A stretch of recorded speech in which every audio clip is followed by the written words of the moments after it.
tenter de comprendre en quoi ce tribunal spécial pourrait changer la donne, nous accueillons un invité exceptionnel. Bonsoir Père Patrick Desbois.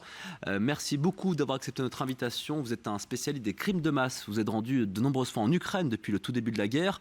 Avec votre association Yachad in Unum, vous avez recueilli des centaines de témoignages. Vous avez entendu comme nous, Père Patrick Desbois, l'incapacité de la CPI de poursuivre la Russie pour crimes de guerre. On n'a pas d'autre choix aujourd'hui que de constituer ce qu'on a appelé ici ce tribunal spécial qui a donc été rappelé encore hier par notre ministre des Affaires étrangères, Père Patrick Desbois. Oui, je suis tout à fait d'accord avec votre ministre des Affaires étrangères. La seule solution, c'est de créer une entité qui ne fait que ça et qui ne dépend pas du Conseil de sécurité puisqu'il y aura toujours le veto de la Russie. Mais je crois aussi qu'il ne faut pas juger que Poutine. Il faut juger ceux qui torturent, ceux qui maltraitent, ceux qui violent, ceux qui tirent sur les civils. Je crois beaucoup plus à cela parce que quand la mère de famille de l'autre bout de la Russie voit que la photo de son fils est sur tous les écrans, cela révèle, je dirais, par ailleurs, ce qui se passe. Et dans l'expérience que l'on a, les jugements des tueurs eux-mêmes freinent les suivants qui disent « si jamais on tue quelqu'un, on va passer à la télévision et on va être jugé ». Père Patrick Desbois, vous êtes allé de nombreuses fois en Ukraine. Vous avez peut-être le pire travail au monde aujourd'hui, à savoir écouter les victimes, leurs témoignages, notamment pour des crimes de guerre et des crimes contre l'humanité. Juste avant d'entrer dans le détail horrible, j'en excuse, mais des témoignages que vous avez pu récolter, de quoi parle-t-on quand on parle de crimes de guerre et de crimes contre l'humanité? On parle de viol, de torture, d'attaques sur civils? Oui, on parle d'attaques sur des cibles qui n'ont rien à voir avec un enjeu militaire, comme par exemple le bombardement d'immeubles dans la ville de Lviv il y a 2 jours.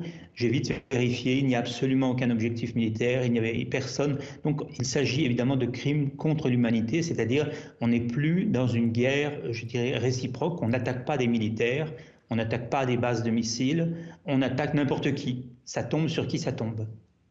Le ministère de la Défense ukrainien, si je ne dis pas de bêtises, Père Patrick Desbois, fait appel à votre association aujourd'hui pour justement récolter de nombreux témoignages, des témoins oculaires, des photos, des vidéos.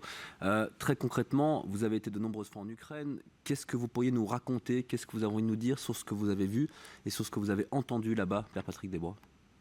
Pour moi-même, en ce moment, je centre les interviews sur les tortures.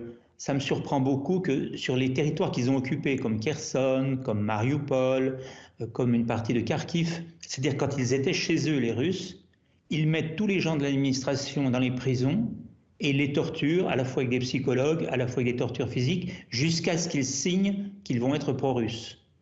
Donc je pense qu'il faut dévoiler cela parce que les gens pensent qu'ils torturent par exemple des prisonniers de guerre. Non, non, ils torturent des civils qui sont arrêtés dans leur maison, ils ne comprennent pas pourquoi on les arrête, on les met en prison et puis des tortures qui peuvent durer 3 mois, 6 mois, on les emmène en Crimée, où il y a aussi de grands centres de torture à Simferopol.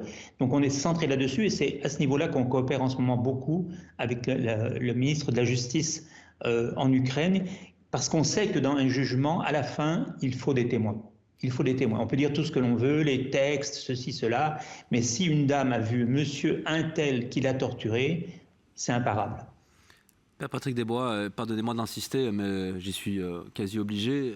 Vous avez récolté de nombreux témoignages. Est-ce qu'il y a un témoignage ou plusieurs témoignages qui vous ont particulièrement marqué et que vous aimeriez justement nous partager ce soir devant le public belge qui vous regarde? Il y a un témoignage du tout début qui m'a énormément marqué. C'est une dame qui avait voulu témoigner sur son lit d'hôpital. J'en étais presque gêné par Zoom. Et elle a dit, elle avait un éclat dans la tête. Et elle a dit qu'elle s'était mise dans un couloir pour ne pas avoir de missile avec sa fille, sa sœur et son fils. Et tout d'un coup, un grand bruit. Elle regarde sa fille, il lui manquait la tête. Elle parle comme ça. Elle regarde son fils, il était en 1000 morceaux. Et cette femme voulait absolument parler pour que justice soit faite. Et je crois que c'est un des premiers témoignages que l'on a fait qui m'a vraiment marqué parce que j'ai vu la décision ukrainienne du peuple, pas simplement des juges, pas simplement de la haute cour, mais des gens tout simples, de dire c'est pas possible ce qui nous arrive, il faut que justice soit faite et que ça soit dénoncé. Père Patrick Desbois, vous avez enquêté quasiment partout sur la planète, vous avez découvert les pires horreurs de l'humanité, et notamment évidemment votre enquête sur la Shoah. Qu'est-ce que cette situation-ci en Ukraine a de si particulier, de différent par rapport à vos autres enquêtes qui, je le rappelle, vous ont mené vraiment aux 4 coins de la planète? D'abord, c'est proche. Je ne m'attendais jamais à ce qu'on ait à faire des enquêtes sur des crimes de masse contre des civils en Europe, c'est proche. Je connais mieux l'Ukraine que la France, j'ai fait tous les villages, toutes les villes. Et je ne m'attendais jamais à ce que les Russes qui parlent la même langue que la moitié des Ukrainiens, qui pratiquent la même religion orthodoxe, assassinent des gens à longueur de journée en disant que ce sont des nazis. Donc, en plus, le président est juif. Donc, ça m'a beaucoup dérouté et il a fallu, je dirais, s'y mettre plus raisonnablement. Les meurtres commis par les Russes sont dans tous les sens, innommables. Ils arrivent dans un village, ils tirent sur 2 personnes âgées, ils s'en vont. Ils pillent un magasin parce qu'ils ont besoin de ce qu'il y a dans le magasin, ils s'en vont. Ils violent une femme parce qu'ils veulent une femme, ils s'en vont. Et donc, ce que l'on travaille, c'est que ça ne passe pas inaperçu. Chaque femme violée, chaque enfant déporté en Russie, chaque personne âgée malmenée ou fusillée est une victime qui a droit à la justice. Donc nous travaillons vraiment à ras le sol, je dirais, mais je ne m'attendais jamais à faire ça en Europe. Le faire au Guatemala, le faire en Irak, en Syrie, oui. Et je suis admiratif devant votre ministère des Affaires étrangères qui ose parler, car beaucoup de pays ne parlent pas, car il y a des intérêts géopolitiques avec la Russie qu'il faut conserver pour demain. Évidemment, des intérêts qui nous concernent aussi. On ne va pas rentrer dans le débat des pierres précieuses, notamment ici pour la Belgique, mais on peut rappeler aussi que nos partenaires suisses se sont eux aussi positionnés pour la création de ce tribunal spécial. Père Patrick Desbois, il y a des gens qui doutent encore, qui doutent même peut-être à ce moment-ci de votre témoignage, de la véracité de vos paroles. Je vais vous proposer d'écouter un extrait. C'est le journaliste de France Info. Il s'appelle Julien Pain. Il est spécialiste des fake news. Il s'est rendu à la fête de l'humanité en France et il a vu du beau monde, et notamment un certain Michel Collomb, qui est un complotiste connu et reconnu ici en Belgique, un ancien du PTB aussi. Écoutez cet échange complètement lunaire entre les deux hommes et puis on en parle juste après. De Boutcha, quand il revient dans sa ville, il fait une vidéo d'1 minute 30 dans laquelle il dit c'est une journée joyeuse, c'est la libération, et il est tout sourire pendant 1 minute 30. Et tout ce que vous me dites, c'est des choses qui ont été débunkées. Donc c'est-à-dire que des gens ont travaillé dessus, ont fait des enquêtes, par exemple sur le maire de Boutcha. Effectivement, il a fait cette déclaration à ce moment-là. Mais on sait que les cadavres, là vous dites que du coup ça veut dire qu'il n'y avait pas eu de... Ils ne savaient pas qu'il y avait des cadavres, mais en fait les cadavres ils étaient là et il y a même des images satellites qui ont été sorties par des médias qui montrent que les cadavres étaient là depuis longtemps. Donc je vous invite à voir on sait très bien que qui travaille pour le Pentagone. Oui, là vous nous dites que parce qu'ils travaillent pour le Pentagone, en tout cas que c'est des Américains, donc ça veut dire que Maxar ils sont pas fiables. Mais les images on les a, vous pensez qu'elles ont été manipulées ces images des cadavres? Vous savez quand même que Maxar a été pris plusieurs fois en flagrant délit. Donc eux aussi ils mentent, ils ne sont pas idiots, hein. Ils ont bien vu ce qui s'est passé, comment ils ont perdu médiatiquement au Vietnam et sur l'Irak, donc il y a un contrôle énorme de l'information. Mais qu'est-ce que vous avez comme preuve que Maxar manipule ces images? Parce que c'est un peu facile de dire moi je pense que Maxar a manipulé les images, mais il faut des preuves pour ça, sinon on est J'arrive. Je vous invite vraiment à lire le livre et on peut se contacter et je vous invite à faire un débat là-dessus. Quelle patience quand même pour ce journaliste français. Père Desbois, tout d'abord, qu'est-ce que vous pensez de ce qu'on vient de voir et de ce qu'on vient d'entendre? Ça ne me surprend pas. Depuis le Covid, j'ai rencontré des gens et même des anciens amis qui d'un seul coup disent il n'y a jamais eu de Covid. Les vaccins tuent les gens, il ne faut pas se faire vacciner.